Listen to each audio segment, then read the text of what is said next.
In this video, you're going to see how to install a laundry tub faucet. One of the worst parts of this is removing the old faucet, but I have a solution for you, and that is WD-40 Easy Reach. They are a sponsor of mine, but they're not sponsoring this video. It has an 8-inch spray tube, which is awesome. You want to shake this up for about 10 seconds to get everything mixed up, and then what I do is saturate the nuts or the washers. So in this case, you have a plastic nut and you have these metal washers. What happens is they tend to corrode over time, or there tends to be buildup on them from minerals in the water. So I saturate these with the WD-40, let that sit for 10 minutes, and then I use a Basin wrench. If you're going to change out a faucet, these Basin wrenches are fantastic. They're not very expensive. I use them to actually remove the supply lines as well. And then you can also use a faucet and sink installer tool. This one is by Ridgid. You can use this for most of these faucet restorations or faucet removals. What I like about this one is it slides over the nuts and you can easily remove them or get them loose. So the combination of using these tools and the WD-40 will save you a ton of time and aggravation. So again, I just let the WD-40 do its work for about 10 minutes. You can see how these have rusted over time, so that's always a pain, and then this will come right out of the laundry tub. But I'm not done. You can see that there is some plumber's putty on the bottom of that and on top of the laundry tub. I also use the WD-40 to clean this off, because if you don't, you won't make a tight seal with the faucet. So if there's any splashing up from the laundry tub, that can get between the faucet and the tub and down below. So you also want to apply some silicone between this plastic gasket and the tub if you can. If you don't have that on hand, you'll probably be okay, but it's best to use silicone. And then these are the nuts that come with this particular faucet, which I got from Lowe's. It was only about 29 bucks, and it's actually pretty solid, I'll be honest with you. So I add the nuts to the hot and cold water sides, but I don't tighten these all the way, and here's the reason why. I want to make sure that the faucet is centered and that it can freely swing back and forth. And then I use the faucet and sink installer tool to tighten up on those nuts for both the cold and the hot water side.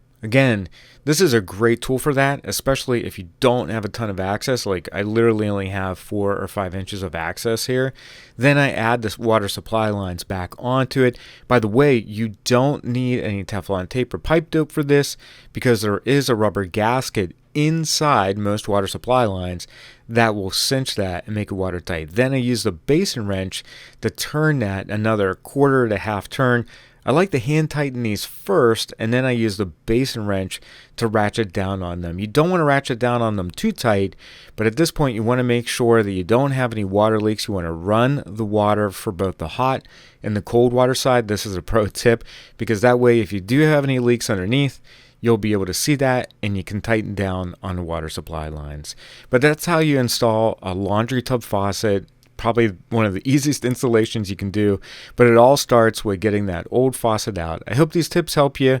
If they did, give this video a thumbs up and make sure you subscribe to my channel for more tips and tricks. Thanks for watching.